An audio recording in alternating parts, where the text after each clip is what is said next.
Hello and welcome back to the Beyond the Big Six podcast. I am Connor Bromley. I'm joined by Niall Bromley and Big Anthony Elliott, whatever name he goes by. He's got many names. Big Tone is what I like to call him. Today we are going to go through a pretty, I would say a wild weekend of Premier League action, but actually not really all that wild in terms of goal scoring. A pretty low scoring weekend of Premier League action. Certainly considering the teams we are covering. But how's everyone doing, Niall? How are you doing today? What's happening? I'm all right. I'm well. It's interesting you said wild on the day that Chris Wilder gets appointed Sheffield United manager for the third time in his career. So absolutely love that. If it wasn't a pun, fair enough anyway. But yes, I'm good. I'm very good. Yeah, it wasn't a pun. But we are beyond the Big Six, and technically Sheffield United are beyond the Big Six, so I will allow Sheffield United chat. How are you doing, Tony? What's happening with you? I'm good. Yeah. Just day at work. Nothing exciting to report. Yeah. Happy days. Okay, let's just drive straight into it. Let's hold the chit chat. Nobody wants to hear us chatting about our daily lives. So this is for me. It was I want to talk about Burnley and Leeds first, and kind of a weekend of nearly moments in the sense that Burnley and Leeds were both so close to like really, really good points. Burnley nearly held on for a really impressive draw against Liverpool. An idiotic penalty, in my opinion, but we'll talk about the decision. A red card in there as well. Liverpool end up winning the game 1-0, as you often see the big boys do. They find a way of winning games, and then Leeds, we'll talk about them afterwards, but they lost in similarly embarrassing fashion at the weekend in the last minute against Fulham.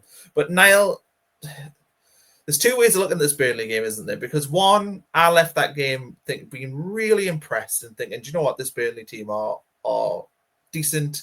I think that they put a really strong performance out when they were with 10 men. They still didn't really look like conceding. Liverpool looked like they sort of ran out of ideas.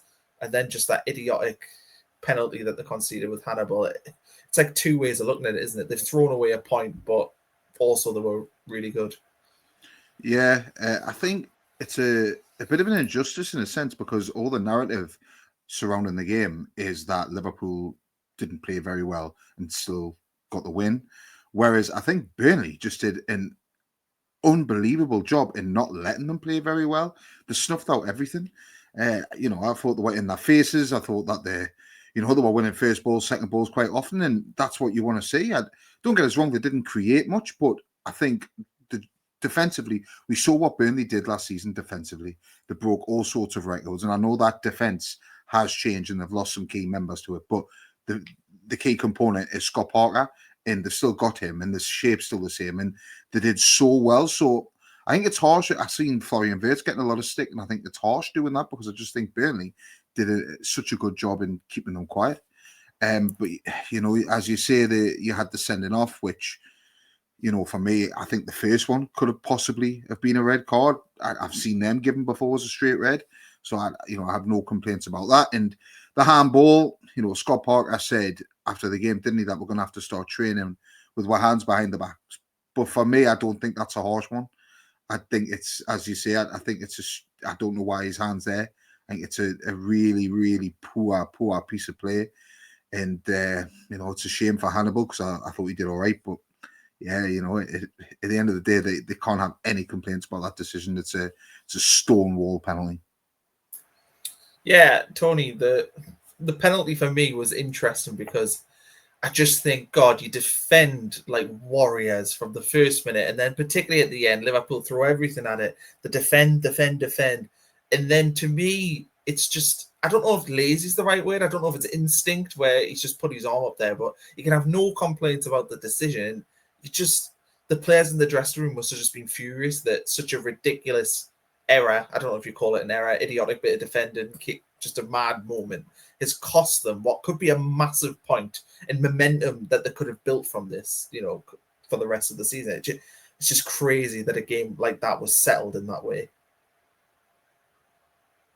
Yeah, Burnley did a cracking job of nullifying what is an incredible attacking force in Liverpool. So, yeah, you can be incredibly disappointed with that. Hannibal's moment of madness, I think I'll put it down to, It's a bit of a head scratcher. You've worked so hard for those 90 minutes. You put all that graft in, and just in the dying minutes of a game, you throw it all away. And it's like you could see he knew as soon as the penalty, like you couldn't argue with the penalty decision because he knew as soon as that arm went up, that was going to be given.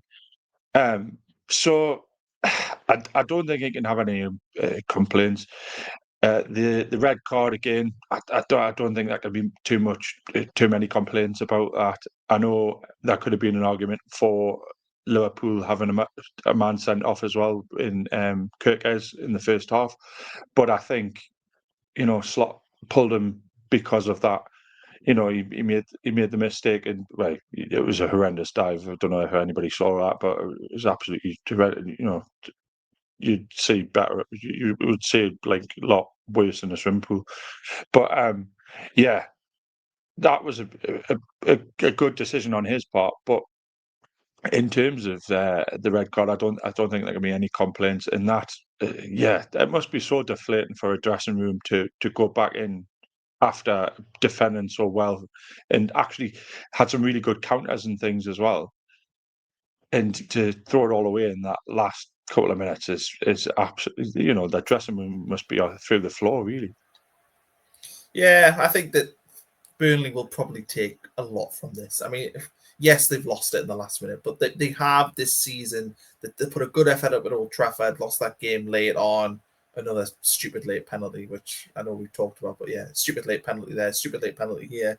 They obviously did beat Sunderland, which is their only winnable game really of the season. They have picked up 3 points in the game that you'd expect them to, and then lost the opening day. So I think Burnley can take a lot from it. But let's move on to Leeds.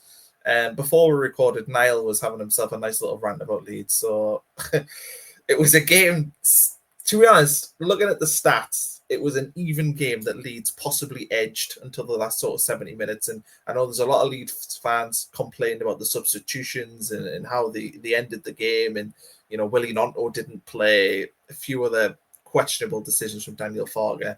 But fundamentally, they've lost it at the end, similar to Burnley, just in a bad mistake. Gabriel Goodmanson sort of loses track of his feet. It ends up somehow skewing off his head and flying into the net, giving Carl Darlow, who had a very good game, no chance. And it feels like Leeds and Burnley this weekend just threw away a point, which they really should have won. And those can really hurt you come the end of the season. So anyway, Niall, I'm going to throw this to you. What's your assessment of Leeds in this game? But also, maybe just go through the little rant you had before we got on air. I think Leeds are a really good team. I think they're going to finish top 10. But no, that's not the case, unfortunately. Unfortunately for them, anyway. I'm just not impressed. I haven't been impressed by them, at all when it comes to recruitment. The squad, the likes of Sean Longstaff and players like that, they're very good signs, but they needed more because they have nothing going up front. I think that, one of the best chances I had was actually Sean Longstaff, nearly scored a brilliant goal, to be fair, from outside the box on the volley. But, other than that, they just have nothing going forward. And yet they had 10 shots, 3 on target. It is better. It is slowly improving. But they're still not scoring. And those stats I don't think are going to be consistent. When you look at the players they have, Emeka, Dominic Calvert-Lewin, who's, if you can keep him fit and supply him, then he has got goals in him, but they're not supplying him.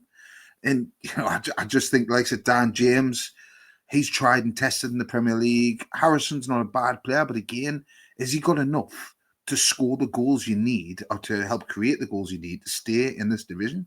No. Defensively, I don't think that they're too bad. I think defensively, you can say they're not a bad side. And obviously, they're massively unlucky against Fulham.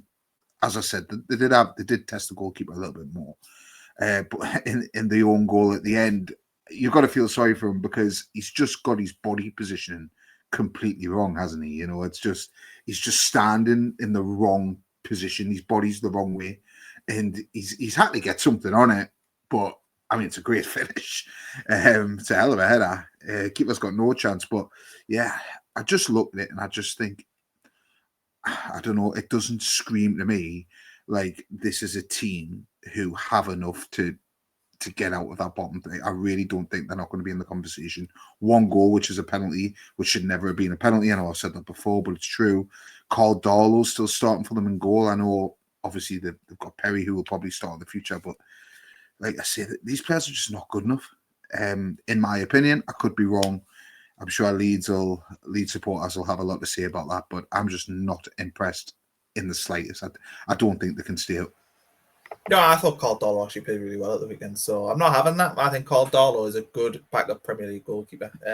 Perry, obviously, I think missed the game to injury, but I think for me, Tony, where I disagree with Niall is I actually think Leeds' recruitment is like good, but they didn't do enough, more so than their recruitment being bad. That I think they've got a solid defense. I don't think they look like conceding goals. I think they look strong, certainly against the teams that aren't sort of top 4 or 5 quality teams in the Premier League. I think Leeds can keep clean sheets this season, and they were probably thinking when they recruited that team and the players they've got that, do you know what, if we can just stay in games, if every game is a 1-goal game, if you turn every game into a coin flip game where you've got a chance of winning it or losing it by the odd goal, they will pick up points this season. But I think when Niall is right, is that forward line, I think they've overestimated it. I think that their forward line is a championship forward line. It's actually arguably not that much better than the championship forward line that they had last season, because yes, they've replaced Pirro with Dominic Calvert-Lewin and Nemecha,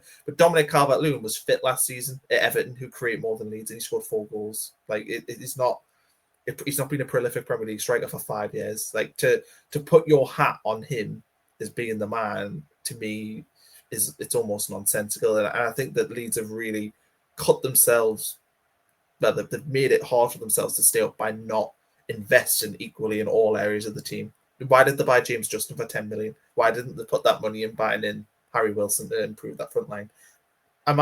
Is that fair, do you think? Or do you think this Leeds team will gel and they will start to look like scoring goals?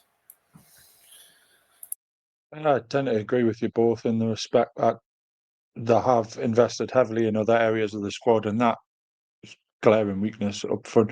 I know they brought Okafor in, who's more of an attacking player, but he hasn't really ever pulled up trees. And Nemecha on a free transfer is not a bad signing, and so is Dominic Calvert-Lewin. But again, they're 2 strikers that have had their injury concerns, and they've never really consistently scored masses of goals. So yeah, I have to agree with what you're both saying there in the respect that forward line.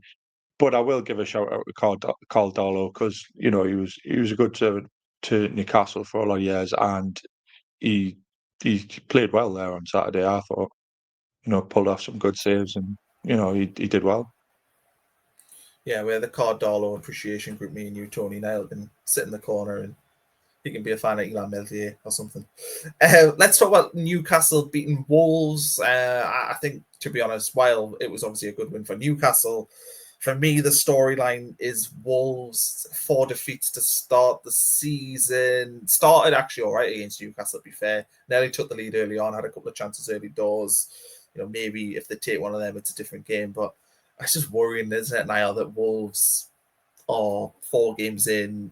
They've not had a great fixture list, but they've not had a horrible fixture list. They've had winnable games in there, and they've not won any. And I think they could be a victim of the fact that Leeds, Burnley, and Sunderland all look better than the other recently promoted teams. That Wolves might be in real serious trouble. Yeah, it's not often as a Sunderland supporter you want Newcastle to win, but I think most Sunderland supporters wanted Newcastle to win that game on Saturday and keep Wolves down there. Ant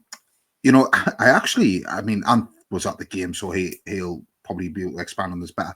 But from what I've seen, Wolves didn't look too bad going forward. They had, certainly in the first 2 minutes of the game, they could have scored twice. They could have scored in the first 12 seconds of the game or something.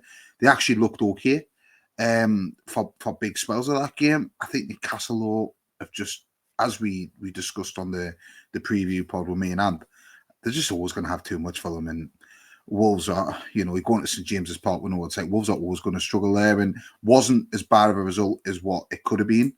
I did back 0-0 because I didn't know about the Newcastle striker situation, and I didn't know if Nick Wotemade would hit the ground running. He scored. But yeah, in your point, in your question about Wolves, how much trouble are they in? I think they can probably look at that and take a lot of positives from it. And I think Wolves are a better team than Leeds. So, crazy thing to say. I do, even though Leeds beat Everton and Wolves got beat at home Everton. I still think Wolves have got better players and they've got a good manager. If they can get it going. I wouldn't write them off fully, but I think they're definitely in contention. They're definitely going to be in a battle all season. But I wouldn't put my money on them going down just yet. Yeah, Wolves, though, being better than Leeds also just means that in your head they'd finish 9th, to be fair. Because I feel like you think Leeds are the worst team in the Premier League. It would be my guess. Ref watch, red card. I think it was Mosquera. Should have been potentially sent off, Tony. And then Wotemade, perfect debut. So let's talk about both of them things. The red card, yes, I think that was a red card. The debut, it was a brilliant header. Newcastle like a striker who scores headers. I feel like Alan Shearer, he was a Les Ferdinand. We've had a few over the years.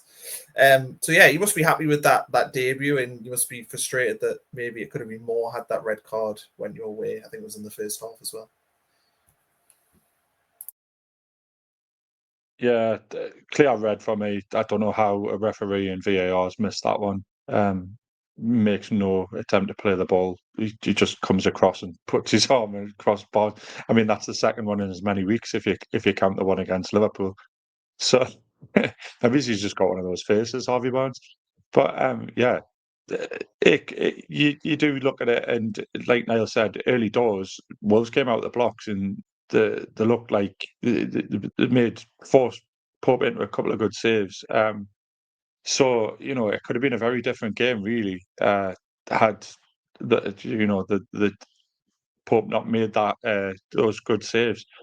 But yeah, cracking debut from Woltemade. He looks good technically. The ball at his feet, he's comfortable.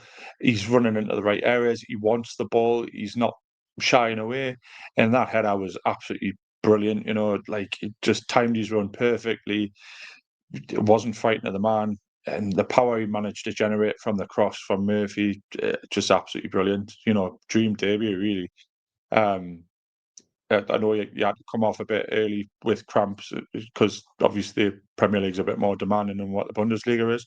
But otherwise, absolutely superb debut from him. So yeah, really pleased. Yeah, Wolves play Leeds next weekend as well. Just as I don't know if I mentioned that before, but that's interesting. Newcastle, Barcelona next up, so be interesting for them on Thursday night. Sunday is like being in the Europa League. Let's move on though. Bournemouth beat Brighton, and I feel like Bournemouth are like a little bit under the radar. I think the amount of change they had this summer, I think a lot of people thought they might have had a little bit of trouble. Obviously, everyone likes the manager, but it doesn't mean they were going to be safe from potential bad season. But I think they've won 3 in a row since losing on the opening day. And Niall, what do you make of Bournemouth? I mean, I think this is a good win for them, beating Brighton at home. Brighton probably I have them 5th in my preseason prediction, so I obviously think they're a very good team. Yeah, really like Bournemouth, as you say, maybe a bit under the radar. I did think that they would struggle this season, and they lost the opening game. And you start thinking, is their time up? But no, they've been absolutely superb. And me and I touched on this the other day, when you've got quality like what they've got with Anton Semenyo, Evan Nielsen, Alex Scott was, I think he's still only 21, something like that. They bought him a couple of years ago, didn't they, Bristol City, scored a great goal. And yeah, they're one of these teams, they've just got something about them. And I think teams find it hard going to the Vitality, the struggle there.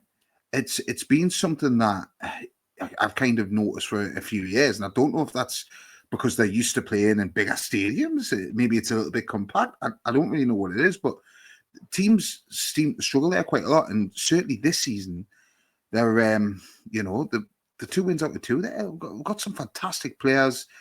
Yeah, so really impressed by them. Don't get us wrong, I think Brighton are a very good side. And I think they'll bounce back and they'll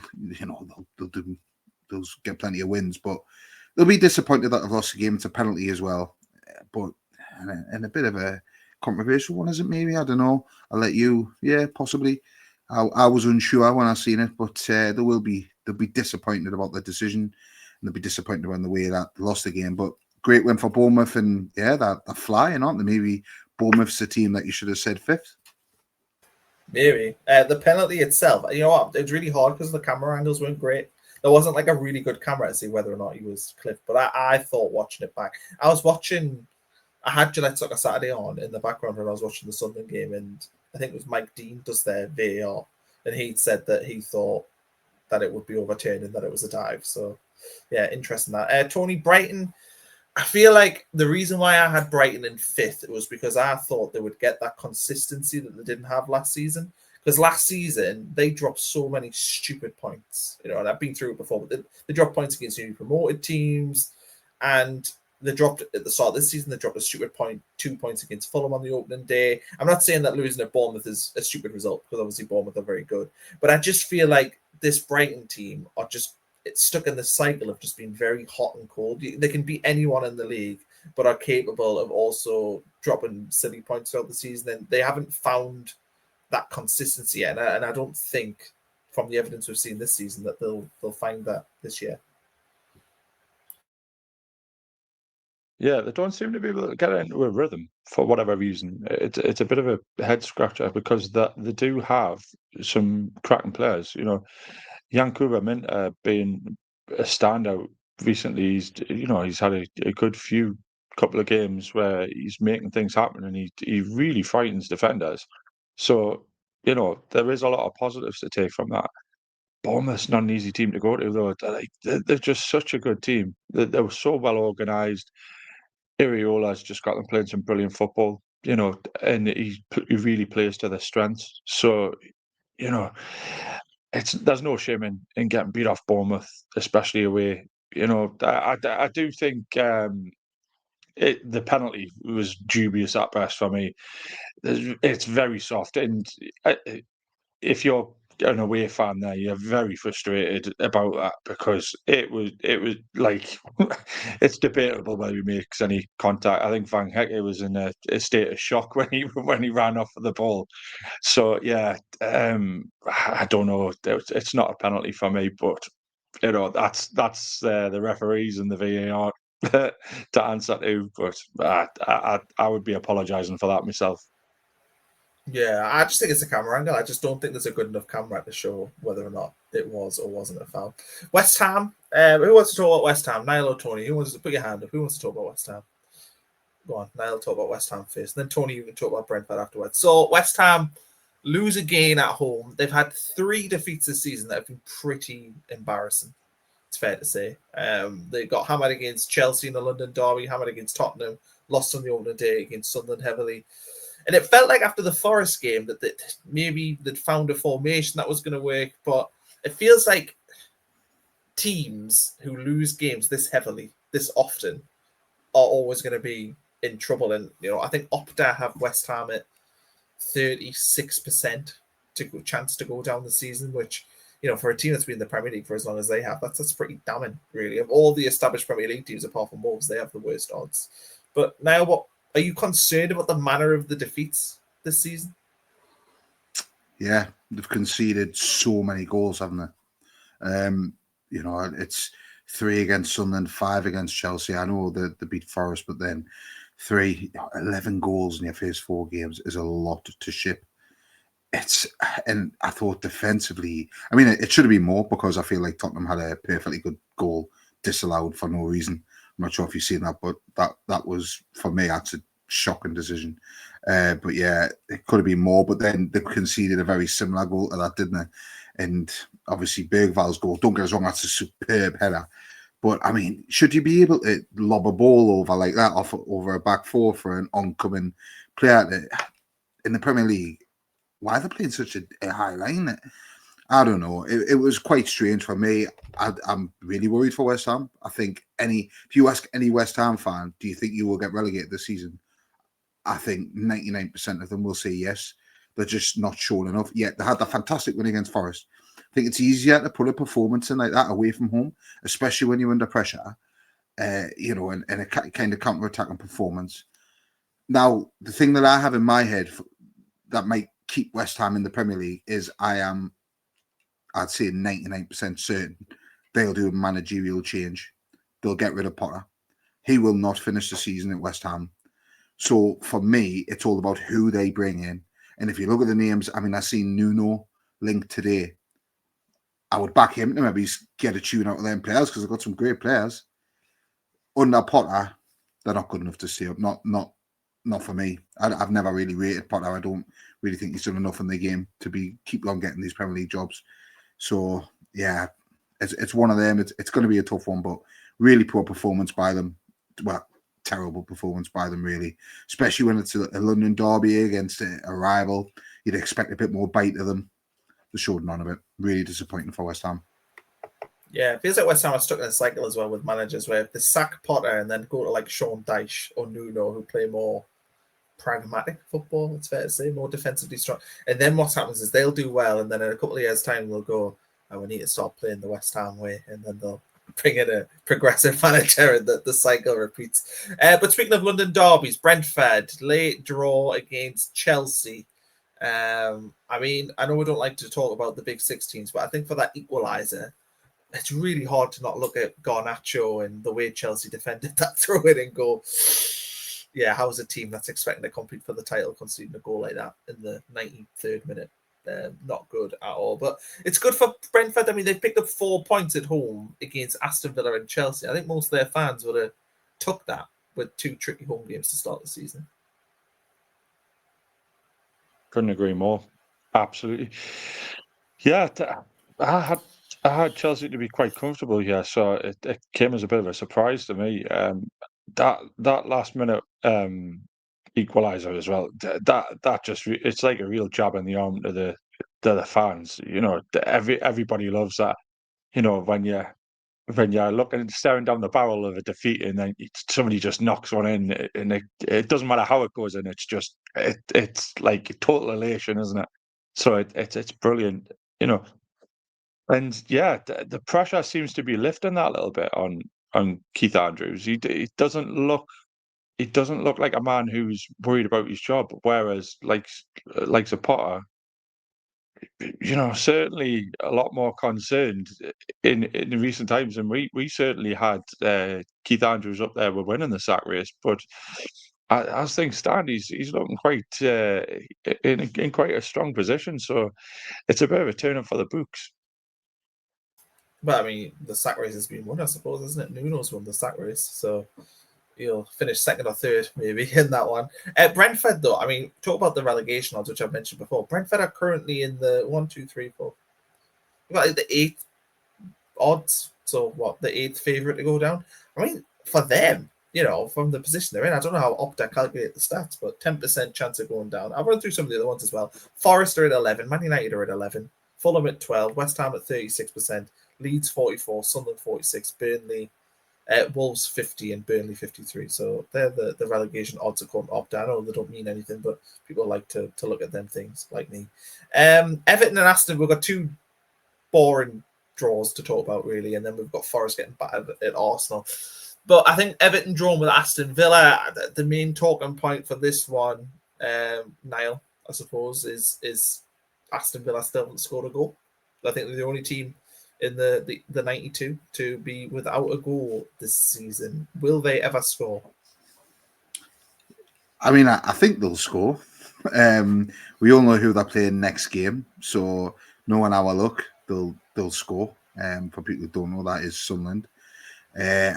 Well, saying that, they've got Brentford midweek in the League Cup, which is a rematch from the game a few weeks ago, which Brentford won 1-0. So it depends what kind of squad he puts in there, but might see that as a good chance of getting some goals and getting on the score sheet. But yeah, it's a strange one because I feel like because it's Aston Villa and they've done so well and they've got one of the best managers in the world, in my opinion, people just put it down as a bad start, which it probably is.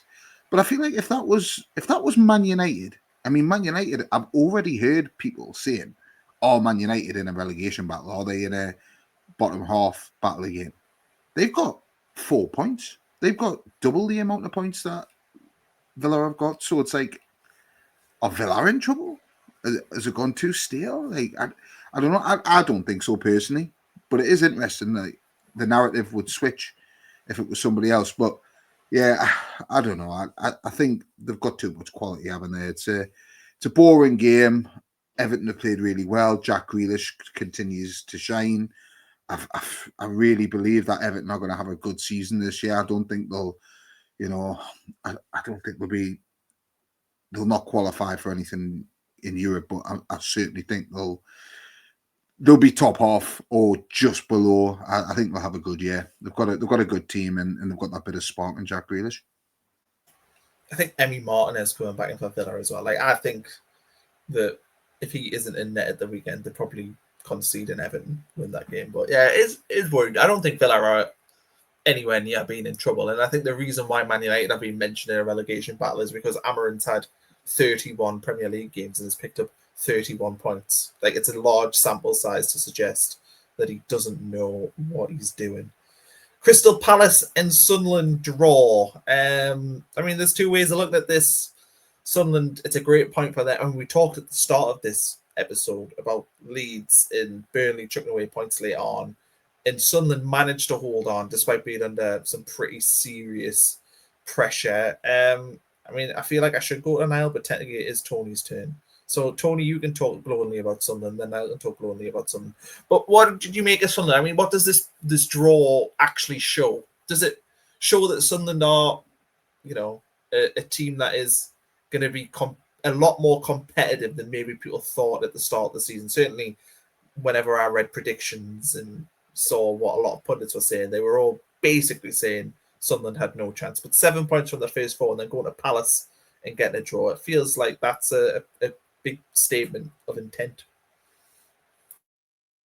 Yeah, certainly putting a solid set of results on the board, and you can't argue with that. New keeper has done absolutely fantastic between the sticks as well. He's pulling off some brilliant saves. So yeah, there's a lot of positivity around that, and Palace probably ruined a few missed chances in the game. It is a really positive start, and yes, I know that myself included, kind of thought Sunderland are going to find this really hard this season, but they're all about proving the doubters wrong. So long may it last for you. Not that I'm going to root for you, but that's where my allegiance is. But yeah, some solid performances, getting some results. It's working for you at the moment, so hopefully, well, not. I'm not going to say that. But yeah, a good set of results. So yeah, keep it going. Yeah, you should just pretend that you're one of them people that just wants all the North East to do well. You see them all the time. Particularly old people are like that, aren't they? I just love to see them do well. But Niall, who keeps the goals out? Roefs. What did you make of his performance at the weekend? Well, yeah, he was superb, wasn't he? There's two of those saves, I think, in particular, are ones. The one where it was a Kamara who took the shot on and he got down despite having bodies in the way. That was superb. And then the one, I think it was Mateta when the ball came across. It was a good save. Little bit, the defending for, especially the Mateta chance, wasn't best pleased with that. Could be a lot better. It seemed, I mean, why is Mateta alone in the 6-yard box onside and unmarked? Don't really like that. I don't think he's actually onside. I think that would be ruled out. Do you think? Also deflected on the way in. It did take a nick. I've seen that, but okay, that's fair enough. I'm happy if that's wrong, but if not the greatest of things. But other than that, I think most teams in the Premier League, if you ask them if they would take a point at Selhurst Park, they would say yes. I think it's a very hard place to go, and Sunderland have went there, and yeah, they've defended very well. Maybe a bit of a concern that they only had 3 shots in the entire game, none on target.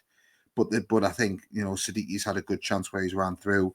Wilson Isidore on another day scores that when he's sort of swiveled and took the shot on. But it's a good point. It's the only way to look at it.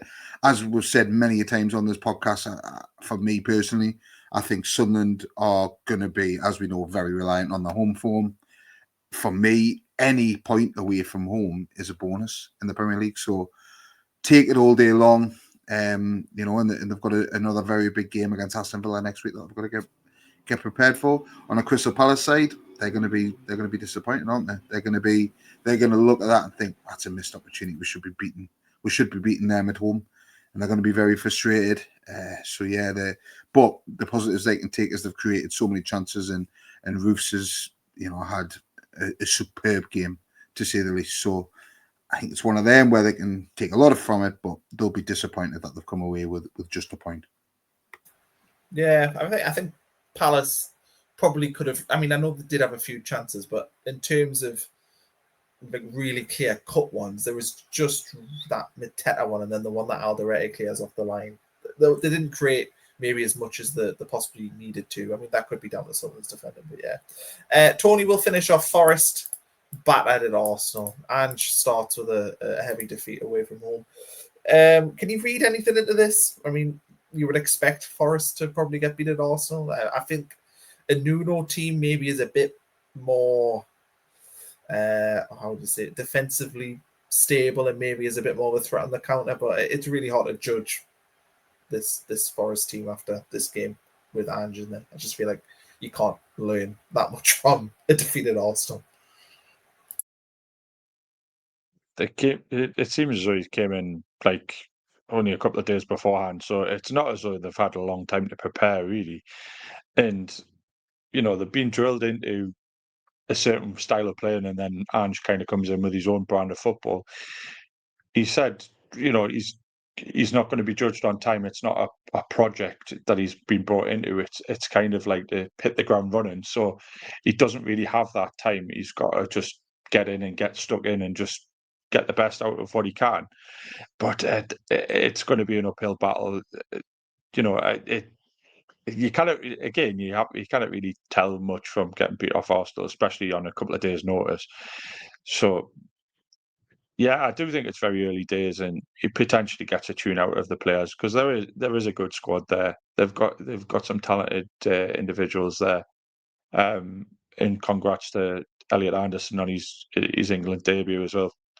It still hurts us. It still hurts us to this day. But yeah, early days, very early days, and I don't think anything can be read too far into that. I think we're going to have like an Elliot Anderson swear jar for you, because every time we talk about Nottingham Forest, you end up talking about how much you love them. I suppose, lastly, Niall, before we sign off, do you think, does the Ange hire in Nuno leaving, does that, I mean, Forest have apparently got an 11% chance, so that according to Opta, they think there's a little bit of danger there. Where do you see Forest? They've got Europe as well. I don't know where to place them right now. No, I agree. It's very hard. Ange, I like Ange in a lot of ways. I think he's. I think I'm more like him as a person than what I do as a manager. I like the way he speaks. What a gamble last season, saying I always win a trophy in my second season. That's the best mic drop that's ever been in football, and I respect anyone because he would have been slaughtered if they'd not won that game. So I just think it's brilliant, and yeah, I do really like him, but I don't know. I don't think they'll be anywhere near danger. I think they've got too many good players.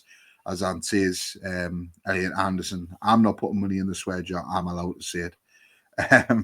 But yeah, Elliot Anderson, I feel like he's on the brink of a 60-70 million pound move to a big club. I feel like he's that good. So yeah, they've got quality. They've got quality all over. Morgan Gibbs White, Callum Hudson-Odoi. They've just got very good players, and I think they'll be nowhere near that bottom, that trapdoor. And as you see, Europe, is that why they've appointed him to win the Europa League next season? Not this season, next season, maybe. I don't know, but yeah, it feels like a good fit to me. I don't know your thoughts, but it feels like a good fit to me. We'll see what happens. Also, I'll say very surprised that Ant talked about international football, because I know that he hates international football in every aspect. Just watched it for Elliot Anderson. That's all he was doing. He literally had the England game on. There's Anderson. I knew he played. I didn't watch the game. Got man of the match as well. I've seen that. well, this is a man that didn't watch the Euro 2024 final, so with England in it. So there you go. That's how sort of he is to keep another cause. But yeah. So, Tony, you're not going to be on the Beyond the Big Six World Cup podcasts this summer? I'll take part. I'll follow Brazil. You'll watch. Where all my players are. You'll follow Brazil. Fair enough. Okay. Well, As long as thanks they don't come everyone. back injured, I'm happy. Okay, fair enough. Well, thanks everyone for watching. We'll catch you later in the week for our predictions, and we'll see you then.